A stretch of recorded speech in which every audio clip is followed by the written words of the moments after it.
Buenas tardes, mi nombre es Daniela Paulina Buenrostro Arriola, soy estudiante de la Facultad de Ciencias Administrativas y Sociales en la Universidad Autónoma de Baja California, licenciatura en Contaduría. El tema del que les hablaré hoy es el Plan General de Auditoría. Primeramente les hablaré de la Norma Internacional de Auditoría número 300, Planificación de Auditoría de los Estados Financieros. El objetivo es que el auditor sea capaz de planificar una auditoría con el fin de que sea realizada de manera eficaz. La planificación de auditoría está presente en todo el proceso de auditoría. Hay quienes incluso consideran que inicia al finalizar la auditoría hecha anteriormente. Pero en este tema tomaremos un enfoque en la fase 3. Esto es llevando a cabo la auditoría de los estados financieros particularmente, prestando atención a cosas como los saldos y demás, sin dejar de tomar en cuenta la información adquirida en las fases anteriores, ya que es muy importante para esta fase también.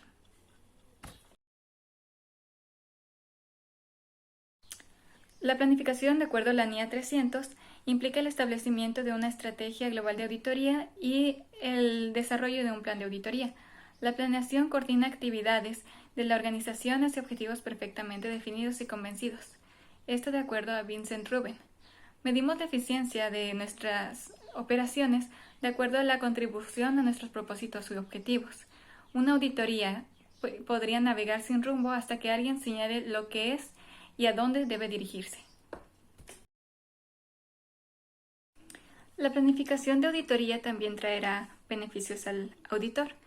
Esto permitirá al auditor identificar las áreas importantes de la auditoría a las cuales debe prestar mayor atención, identificar y resolver problemas oportunamente, ya que la organización se lo permitiría.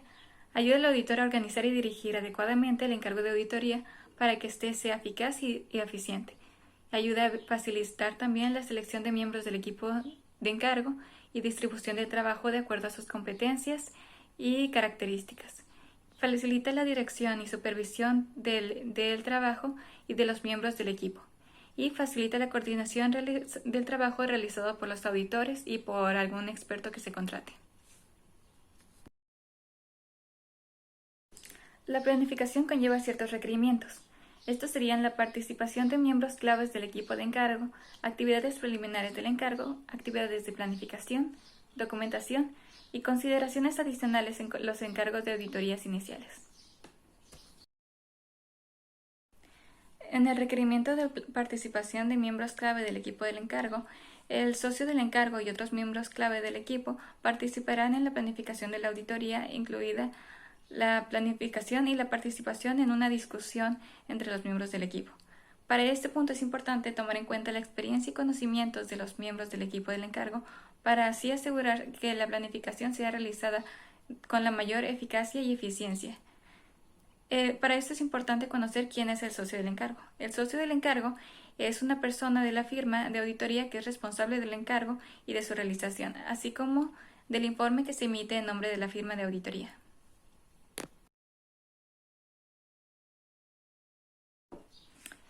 El siguiente requerimiento sería las actividades preliminares del encargo.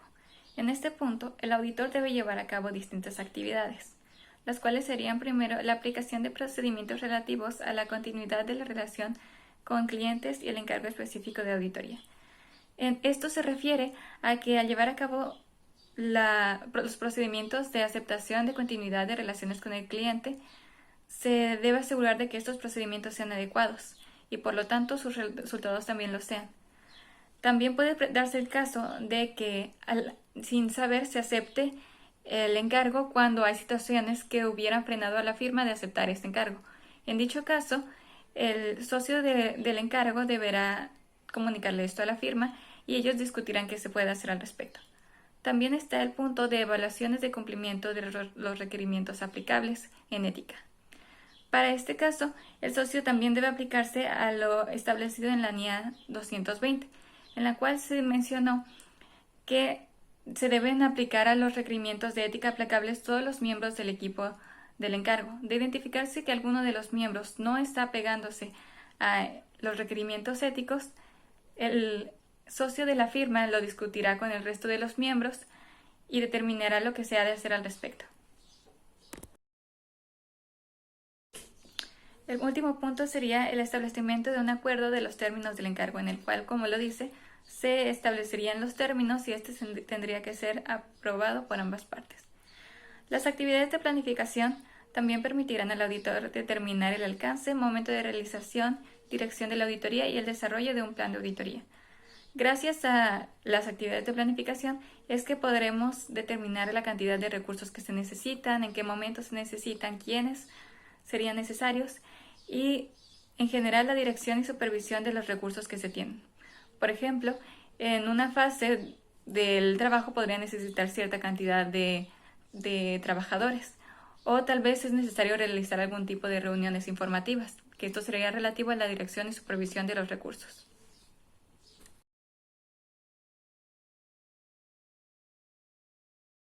En el requerimiento de actividades de planificación sería la elaboración de la estrategia global de auditoría.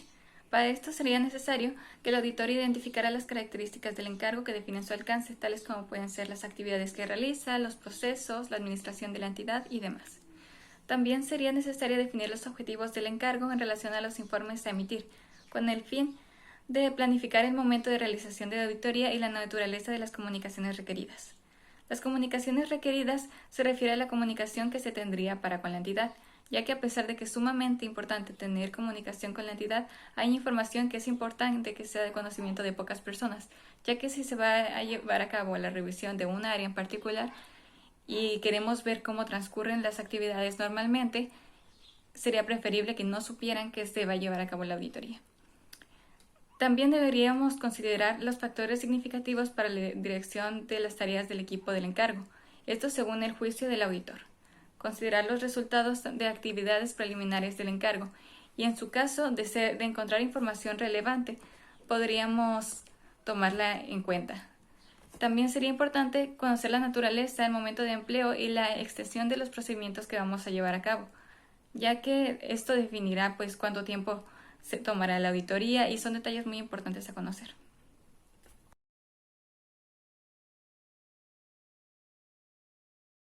Posterior a esto hablaríamos del plan de auditoría.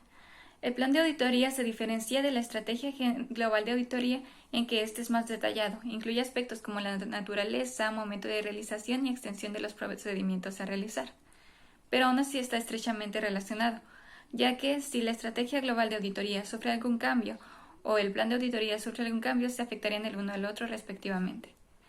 En el plan de auditoría es necesario tener en cuenta aspectos como la naturaleza, el momento de realización y la extensión de los procedimientos planificados para la valoración de riesgos hechos anteriormente.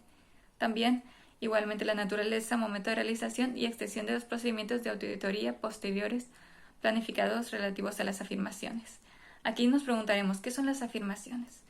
Las afirmaciones son manifestaciones de la dirección incluidas en los estados financieros y tenidas en cuenta por el auditor al considerar los distintos tipos de incorrecciones que pueden existir.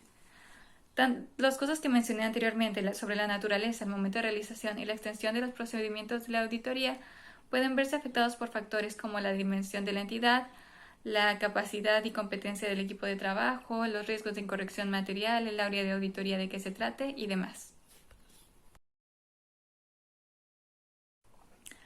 Volviendo a las afirmaciones, estas serían sobre los saldos contables al cierre del periodo, ya que eso es lo que trata la fase 3. Podrían ser existencia, derechos y obligaciones, integridad y valoración e imputación. Con existencia se refiere a la existencia de los pasivos, activos y el patrimonio neto.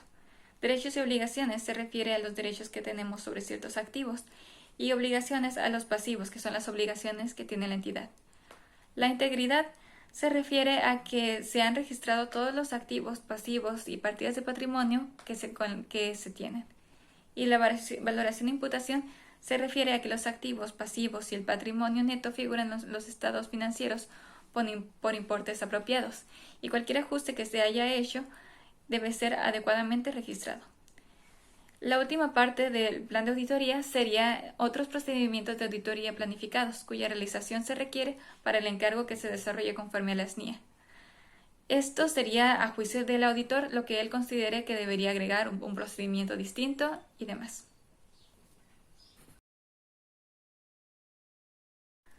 También vale la pena mencionar que la planificación de la auditoría puede verse afectada por hechos inesperados. cambio en las condiciones o evidencia de auditoría obtenida de resultados de procedimientos de auditoría, lo que determinará por modificar el plan o en la estrategia de auditoría. Un ejemplo de esto sería si la evidencia de auditoría obtenida mediante aplicación de procedimientos sustantivos arrojara resultados diferentes a la obtenida por las pruebas de controles. A continuación pueden observar un ejemplo de un formato de plan de auditoría. Como ven, tiene números. Cada número corresponde a cierta información. El número 1 indicaría el domicilio de la entidad de que se trata. El número 2 indicaría el objetivo de la auditoría que se realiza. El número 3 indicaría el alcance que tiene esta auditoría. En el número 4 se notarían las fechas en las que se van a realizar determinados procesos. En el número 5 se notaría el periodo de tiempo en que se realizará la auditoría por procesos, requisitos, normas de declaración y demás. El número 6 es anotar el nombre completo del responsable de la actividad. Pues dependiendo de cada actividad va a ser tal vez un responsable distinto o si es el mismo, pues también el nombre completo. En el número 7 se anotaría el nombre de la persona con quien se tendrá contacto durante la auditoría. Esto sería pues dentro de la empresa, digamos que se revisa los saldos del área de ventas. En ese caso, tal vez la persona con la que tendríamos contacto sería el encargado del área de ventas. En el número 8 se anotaría el área al que pertenece el contacto y aquí pues como mencioné, sería el área a la que pertenece este. Y en el número 9 lo veríamos en la siguiente página.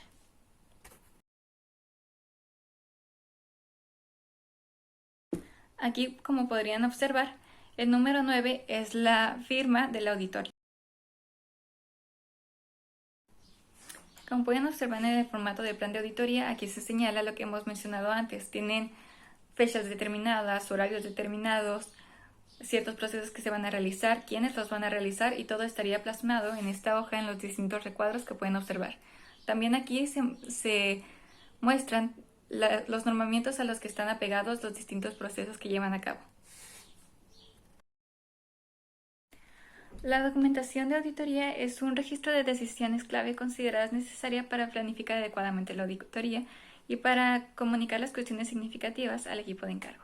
Por ejemplo, el auditor puede resumir la estrategia global de auditoría mediante un memorando que contenga las decisiones claves relacionadas con el alcance global, el momento de realización y la ejecución de auditoría, y este se lo transmitiría al resto del equipo de encargo.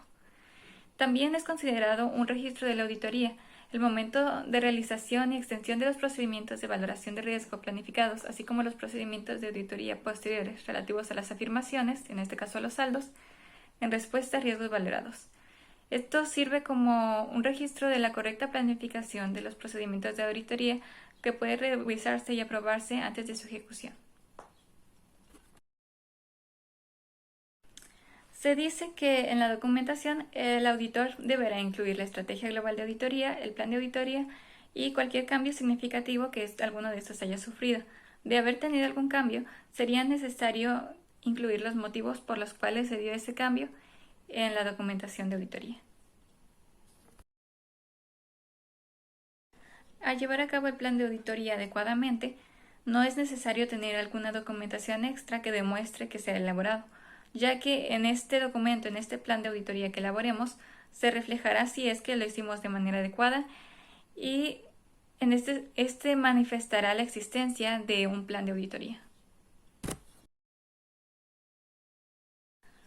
Sin embargo, en la norma internacional de auditoría número 300, documentación de auditoría, se nos señala que debemos contar con documentación de auditoría suficiente para que un auditor experimentado entienda distintos puntos como lo son la naturaleza, el momento de realización y la extensión de los procedimientos de auditoría aplicados en el cumplimiento de la NIE y de los requerimientos legales y reglamentarios aplicables. También deberá comprender los resultados de procedimientos de auditoría aplicados y la evidencia de auditoría obtenida, además de las cuestiones significativas que pudieron haber surgido durante la realización de la auditoría, las conclusiones que se alcanzaron a partir de estas y los juicios profesionales significativos que fueron aplicados para llegar a dichas conclusiones. Al momento de llevar a cabo la planificación de la auditoría de los estados financieros, el auditor debe dejar constancia de aspectos concernientes a la documentación de la naturaleza, el momento de realización y la extensión de los procedimientos de auditoría, que son varios puntos que hemos visto a lo largo de la exposición. El primer punto sería que contar con las características identificativas de las partidas específicas o cuestiones sobre las que se han realizado pruebas.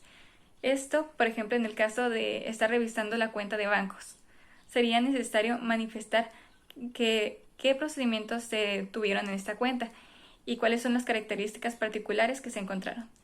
También sería necesario dar a conocer la persona que realizó el trabajo de auditoría y la fecha que se completó dicho trabajo. Y adicional a la persona anterior, la persona que revisó el trabajo de auditoría realizado y la fecha y alcance de dicha revisión. Consideraciones adicionales en los encargos de auditoría iniciales. Es importante señalar que el propósito y el objetivo de la planificación de la auditoría son los mismos independientemente de si se trata de un encargo inicial o un encargo recurrente. La diferencia sería en que en un encargo recurrente contamos con información previa de la entidad, por lo que tal vez la planificación que hagamos no sería tan extensa.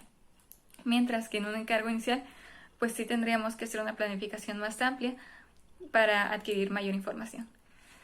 El auditor debería realizar las siguientes actividades antes de empezar una auditoría inicial. La primera sería la aplicación de procedimientos requeridos por la NIA 220 relativos a la aceptación de relaciones con el cliente del encargo específico de auditoría. Este sería establecer un acuerdo sobre los detalles de la forma en que se va a realizar un encargo y fue mencionado anteriormente en la presentación. El segundo punto sería establecer comunicación con el auditor predecesor. Esto si ha ocurrido un cambio de auditores y pues siguiendo los requerimientos de la ética aplicable. Ahora les voy a hablar sobre la norma internacional de auditoría 560, hechos posteriores al cierre. Los hechos posteriores al cierre son aquellos hechos que ocurren con posterioridad a la fecha de los estados financieros. Estos pueden ser de distintos tipos de acuerdo a sus requerimientos.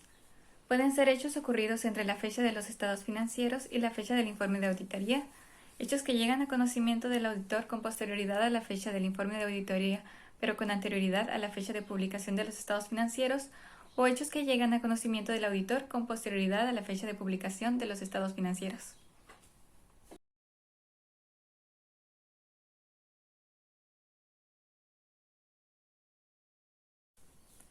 Hechos ocurridos entre la fecha de los estados financieros y la fecha del informe de auditoría.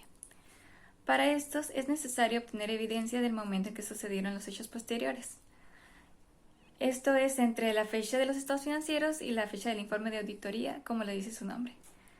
Para esto se pueden presentar dos situaciones, una de las cuales sería que los hechos posteriores fueran relativos a asuntos que se considera tuvieron una conclusión satisfactoria, en cuyo caso no habría por qué realizar procedimientos de auditoría sobre estos hechos. El otro sería que fueran hechos posteriores relativos a asuntos que no tuvieron una conclusión satisfactoria, en cuyo caso pues sí sería necesario hacer los procedimientos de auditoría.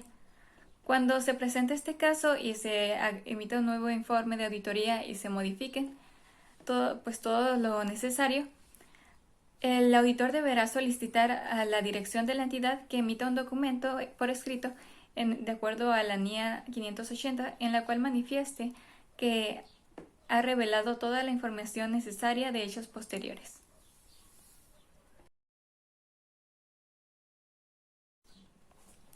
Hechos que llegan a conocimiento del auditor con posterioridad a la fecha del informe de auditoría, pero con anterioridad a la fecha de publicación de estados financieros. Cuando se da esta situación, el auditor no tiene la obligación de realizar los procedimientos de auditoría, pero al llegar a conocimiento del auditor esta información sobre un hecho posterior, él deberá determinar si considera que esto podría modificar el informe que ya admitió. Si considera que esto lo podría llevar a rectificarlo, él deberá discutir la cuestión con la dirección, después de determinar la modificación que necesitarían los estados financieros e indagar sobre el modo en que la dirección piensa tratar esta cuestión de los estados financieros. Si la dirección sí decide modificar los estados financieros, el auditor se vería en la necesidad de aplicar los procedimientos de auditoría necesarios y hacer entrega de un nuevo informe de auditoría.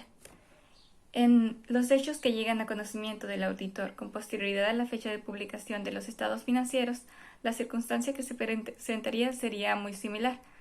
Igualmente no se tendría la obligación de aplicar procedimientos de auditoría, pero pues de requerirse modificar el informe, también se llevaría a discusión con la dirección y si éste lo decide, se haría la modificación necesaria.